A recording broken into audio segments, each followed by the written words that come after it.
Fala pessoal, beleza? Bom, vamos falar um pouquinho hoje sobre materiais de pintura que eu uso, né? O pessoal tem perguntado também sobre isso. Logo, qual que é o seu arquivo aí de material aí?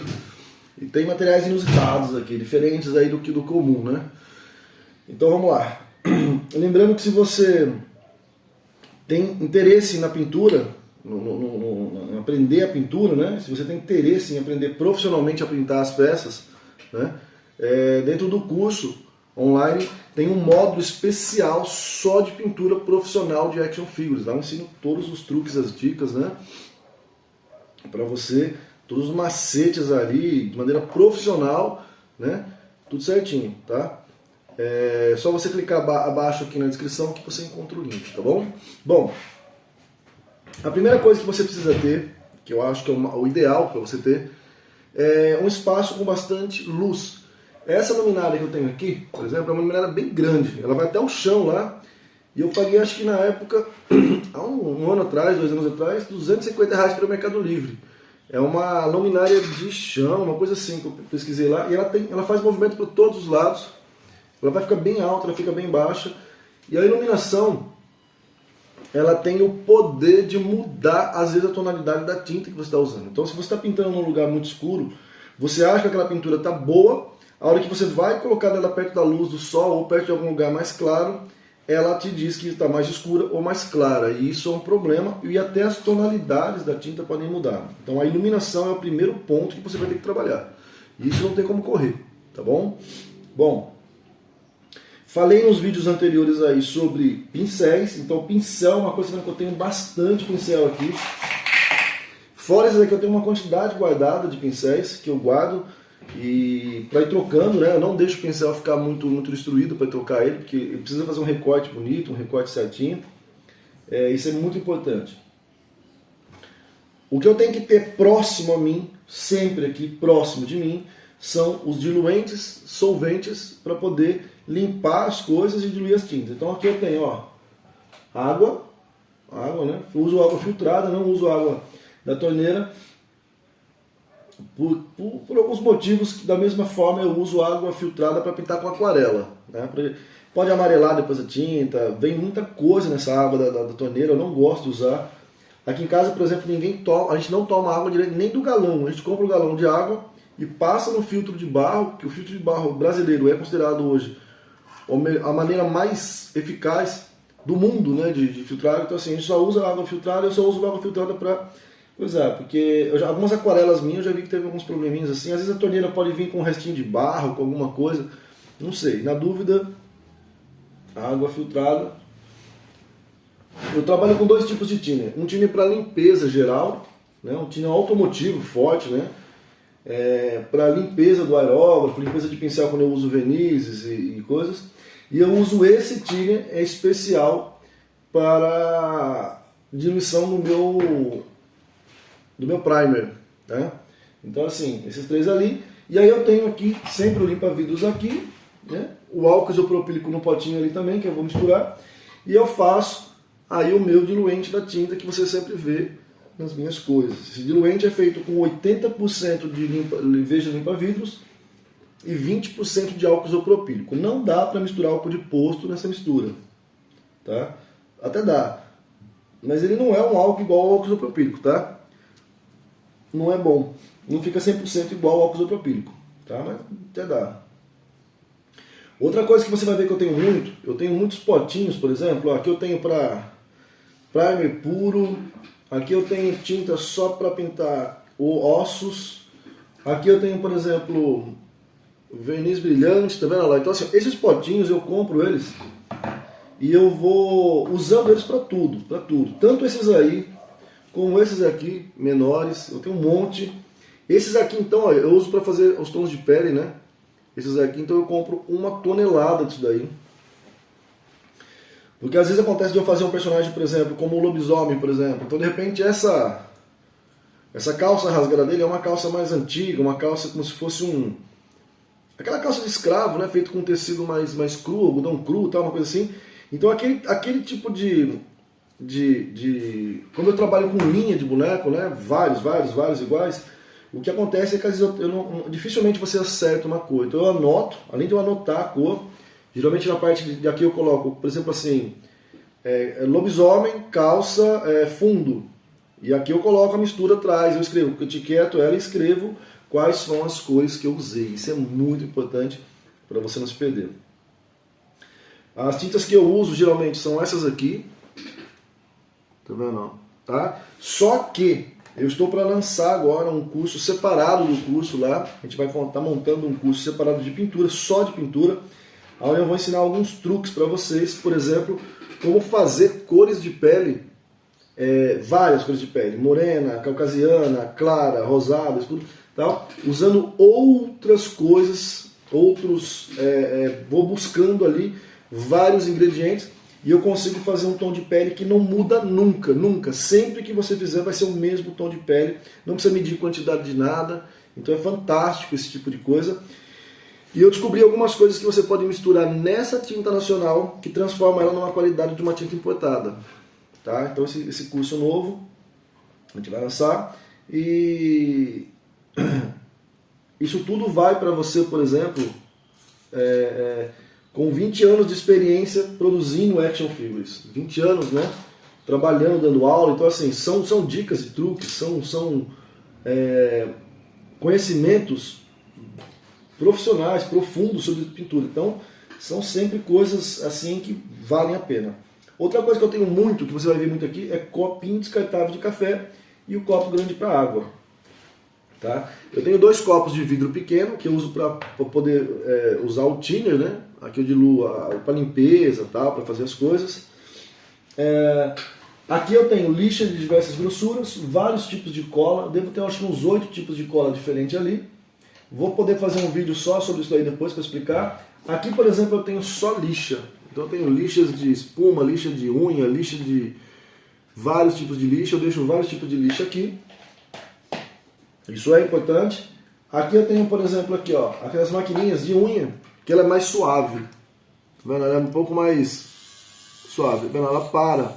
Mas por que eu uso essa que é mais suave, que não arranca tanto? Às vezes eu quero tirar uma coisinha do rosto, uma rebarbinha da orelha, uma pontinha, por exemplo, de quem trabalha com resina de 3D. Eu quero tirar uma pontinha, por exemplo, de um suporte que ficou no rosto. Aí para não destruir a porosidade do rosto, eu vou com ela e ela vai comendo devagarinho. Não é que nem uma retífica, né? Que ela vai destruindo, né?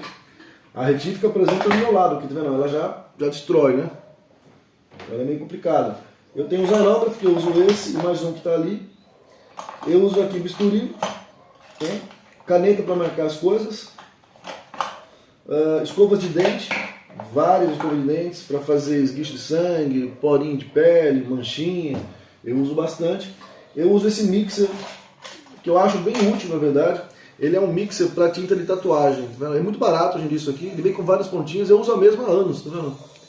Para misturar tinta, ela mistura muito bem no copinho. Você põe a tinta no copinho e vai batendo, batendo, batendo, batendo. Porque às vezes você mistura tinta e você repara que ela fica separando. Quando você mistura com isso aqui, não separa mais. Tá? Isso é importante demais. Aí eu tenho papel toalha e tenho tecido. Né? Eu uso tecido de algodão, né? Para poder limpar. Eu tenho bastante, em quantidades absurdas, essas espuminhas de maquiagem que eu compro lá na loja de chinês, que é para poder fazer os efeitos de pele que eu preciso, as camadas, as coisas também depois, e muita coisa que eu vou usar. Eu tenho 2 tipos de verniz fosco e verniz brilhante. Então o verniz fosco, né? E o verniz brilhante, que tem uma diluição certa para usar ele, porque o verniz, na verdade, ele serve para várias coisas, não serve só para... Ele serve para fazer vários tipos de camada, então ele precisa ter uma diluição certa para isso. Se você diluir errado, não vai funcionar. Tá? É muito importante.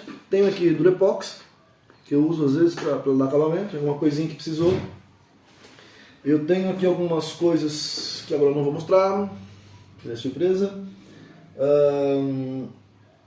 Eu tenho aqui, por exemplo, esse pozinho preto, que é de maquiagem, que eu uso para fazer alguns efeitos de envelhecimento, ou uma sombrinha, sujar, que eu estou fazendo aqui, eu estou sujando um pouco essa blusa, né? Então isso é importante para vir, para fazer ele depois dar o verniz. Eu tenho bastante desses pincéis de chinês que eu falei, né? Que são de leque, para poder aplicar algumas coisas. A base acrílica, que eu uso para substituir um pouco do branco. porque o branco craquela muito, que eu expliquei no vídeo anterior lá. Eu uso mais, antes de aplicar o branco eu aplico a base acrílica, depois eu aplico um branco um pouco mais diluído, é melhor. Eu tenho esses godês, né, que são para tinta, depois eu lavo com água quente, sai tudo, estou sempre usando. Tenho vários desses aqui também, um só para tinta metálica, um só para tons de pele, um só para tons de cinza, eu tenho vários, eu gosto de separar por vários. As tintas que você vê, tintas metálicas da mesma marca, tintas metálicas de outras marcas, várias verniz vitral, preto, amarelo, vermelho, transparente, marrom, para poder fazer vários efeitos, né? Eu tenho principalmente aqui luvas, estou usando sempre luva bastante, fita para mascarar algumas partes que eu precise, tá? E o que mais que eu tenho aqui? As basezinhas aonde eu vou geralmente colocar a cabeça que eu estou fazendo, né, para poder ir pintando e tal. Uma coisa. E na mesa do outro lado eu tenho meu gabinete de pintura, onde eu vou dar primer, fazer a pintura mais pesada e tal. Aqui eu deixo só para fazer uma pinturinha mais simples. E tenho aquela mesinha verde, né, de corte, né, aquela mesinha verde de corte que você está vendo aqui, deixa eu ver se você consegue ver aí, tá vendo lá? Aqui, para poder fazer às vezes uma coisa, preciso cortar uma coisa, né, fazer cenário, alguma coisa.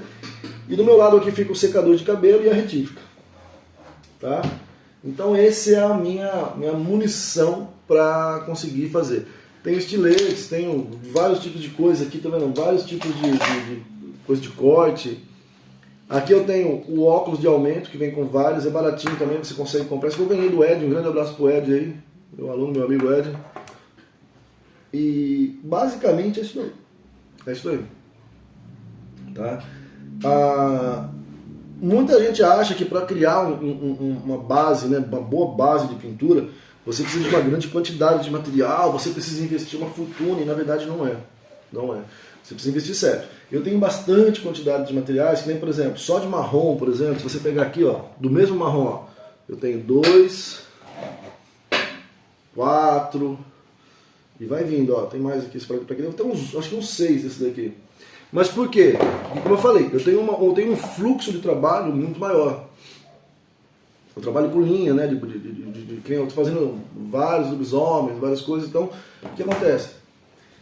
Eu já vou gastando tinta e fazendo tinta, gastando tinta e fazendo tinta. Então, assim, eu não paro, né? Cor de pele, por exemplo, pronto, ó, se você olhar aqui, ó, do mesmo, né? Ó, tipo, dessa daqui que é de um outro personagem que eu estou fazendo, ó, tem 5 dessa daqui. É que essa aqui é a minha base, né? Que é a cor de pele sempre base que eu dou embaixo, para depois vir trabalhando a tonalidade certa da pele, né? E tem a mais escura, que é essa daqui, que é a base mais escura que eu uso para fazer pele morena, né? Pele mais pigmentada. Então o que acontece? Quando você vai comprar tinta, por exemplo, eu trabalho, por exemplo, ó, 1, 2, 3, 4 tonalidades de vermelho diferentes. O que tem de vermelho eu pego, o que tem de vermelho eu vou lá e cato, o que tem de amarelo eu vou lá e pego. Até descobrir, por exemplo, quais são as que eu mais uso, quais que eu vou usar. Então, assim, você não precisa comprar todas as tintas que tem no catálogo, porque muita tinta vai envelhecer, muita tinta você vai perder. Lá no curso eu ensino muito isso daí. Você vai ver que no curso eu falo, ó, você vai usar isso aqui, básico isso aqui e tal, eu explico a funcionalidade do aerógrafo, explico como diluir a tinta. No curso é mais focado para pintura, que não estou pintando essa cabeça aqui agora. Então eu explico qual é o tipo de verniz que vai no olho, qual é o tipo de verniz que vai na boca, qual é o tipo de verniz que vai numa ferida, qual é o tipo de verniz, por exemplo, que vai para cobrir a figura, para selar. É bem mais complicadinho do que a gente acha, na verdade, essa parte aí, tá? Eu uso várias coisas, só de verniz ali eu tenho 1, 2, 3, 4, 5, 6 tipos de verniz diferentes, entendeu? Para cada um deles, fora as misturas, né, que eu faço, que é importante você ter essas misturas para poder chegar naquilo que você quer. Então o que eu te aconselho a comprar, por exemplo, uma mesinha pequenininha, uma mesinha de corte e tal, você comprar preto, branco, comprar um potinho e fazer umas 2 tonalidades de cinza para você de repente fazer, como aqui por exemplo, ó, sei lá, eu estou fazendo várias lápides, né, para um cenário, eu coloquei um mofinho ali que eu faço. O mofo também é uma coisa que eu tenho bastante, eu tenho aqueles saquinhos, né, que eu mesmo faço. Você vai reparar que eu tenho aqui, ó, aqui eu tenho o mofo, né, que eu deixo sempre para usar. Aqui eu tenho grama alta, mais clara. Eu tenho muito desses negócios de fazer cenário, fica sempre no meu canto. Eu tenho várias, tá vendo? Dessas cruz diferente aqui para fazer um cenário e tal. Então o que acontece? Para fazer um dry brush de pedra, por exemplo, precisa de pelo menos duas tonalidades de cinza ali, já é o suficiente. Então assim, preto, branco, faz uns 2 cinzas. Eu tenho algumas coisas que eu comprei para experimentar, que era cor de concreto. Deixa eu ver o que mais que eu andei pegando aqui, ó. Esse aqui, ó lá, é concreto, eu peguei... tem umas coisas que eu peguei lá, tipo sépia, grafite, tá vendo? Que é um cinza diferente, mais forte. Então assim, marrons, sempre pega 2 tipos de marrom, amarelo pelo menos 2 tipos, vermelho pelo menos 2 tipos, azul 2 tipos. Quando a gente fala em azul 2 tipos, não é você pegar, por exemplo, ó, as pessoas falam, então eu vou pegar um azul só e depois eu vou colocar branco nele para ele fazer um azul claro e um azul escuro. Não, porque esse azul aqui é só azul. Esse outro azul aqui, ó, ele é violeta cobalto, ele é um pouco mais escuro. Quer ver, ó? Depois eu tenho esse daqui, ó, que é azul turquesa. Então assim, esse violeta cobalto você esquece, você usa pouco. Agora, esse azul turquesa e esse azul aqui, ó, se você mistura branco neles, você vai ter tonalidades diferentes. Quer ver? Deixa eu pegar o azul claro aqui, quer ver, ó, que eu tenho. Aqui, ó. Então às vezes se você colocar branco nessas cores, você não chega nesse azul. Então às vezes compensa você comprar 2 tons de azul e fazer um testezinho com branco e falar, eu já sei, quando eu precisar de um olho claro azul, eu vou usar aquele ali. Então isso é importante. A mesma coisa com o amarelo. Amarelo que não pode faltar para mim é o amarelo ocre, eu não deixo de faltar, e esse amarelo ouro. Esse eu sempre deixo, por exemplo, o amarelo ouro, olha como fica melhor no peito, ó, o vermelho fica mais bonito, tá vendo? Eu vou pintar o cinto da mesma forma. Para fazer essa tonalidade, por exemplo, do Superman, estou testando ainda. Eu usei esse azul, que é o azul normal, e eu acrescentei uma tonalidade de cinza nele para apagar um pouco a cor, para ficar aquela cor viva, né? Então, estou fazendo esse aqui ainda, pintando esse aqui ainda. Então você vê que eu vou estruturando a minha figura com as tintas. E você vai achar as tintas. Só verde eu tenho 1, 2, 3, 4, 5, 6 verdes. Entendeu? Então você tem que achar as tonalidades que você mais usa, ou você pode fazer aquilo que eu ensino para os meus alunos. Vou fazer o lobisomem. Quais são as cores que eu preciso usar para o lobisomem? Então você vai comprar somente aquelas cores. Terminei de usar ele, você vai pintar, por exemplo, isso aqui. Quais são as cores que eu vou estar usando para pintar isso aqui? Aí você vai e compra só essas cores, entendeu? Tá? Então você vai comprando de acordo com a necessidade. A tinta vai estar ali depois também e rende muito essa tinta, tá bom? Basicamente é isso. Então você não precisa comprar essa quantidade de copinhos, você pode comprar só um pouquinho. Você não precisa comprar uma quantidade absurda de pincel, compra só um estojinho lá daquele que vem vários. Você não precisa comprar, por exemplo, 5, 6 esse aqui, compra um só. Espuminha, compra um pacotinho que vem com 4. Então assim, começa usando pouca coisa e com isso você vai conseguir, na verdade, ter vamos dizer assim, um aval de material suficiente para sua necessidade, entendeu? Estou vendendo muito, vai comprando mais. Estou vendendo mais, compra mais. Estou vendendo muito, compra outra mesa. E assim você vai fazendo. Então você vê que o meu material de pintura, fora as cores que eu tenho ali da Hobby Cores também, que eu uso, algumas Tamiya Colors, eu não fico exagerando em material também, porque tinta geralmente perde, fica muito parada, perde, não tem jeito. E outra coisa que é importante fazer, diluir tinta e depois voltar no potinho, é essa tinta aqui até que aceita. As importadas não aceitam, então você tem que diluir só na hora, usou, não usou, então é saber lidar com isso daí, tá bom? Então é isso aí. Se você tem interesse em aprender pintura profissional de peças, de maneira profissional, conhecer cada material a fundo, como usa cada coisa a fundo, lá no curso que está na descrição aqui embaixo, você tem aí um módulo só para isso. Você tem módulos de pintura, módulos de molde. Uma coisa importante que tem no curso é encaixe, né? Encaixe, pinagem da peça, desmembrar a peça, colocar pino, como colocar imã nas peças, tudo isso daí tem tudo lá no curso também. Então se você quer se tornar um artista profissional na parte do ramo de escultura, é só clicar nesse curso aqui embaixo aqui que você vai se tornar um escultor aí viver da arte como eu vivo tranquilamente, tá bom? Então eu espero que tenham gostado aí de conhecer os materiais. Agora você já está mais a par do que tem que usar para não ficar tão perdido, beleza? Então agradeço a vocês, desejo um ótimo dia Deus abençoe o seu dia, abençoe a sua família, sempre com muita saúde e muito sucesso. Beleza? E a gente se vê mais tarde. Até mais.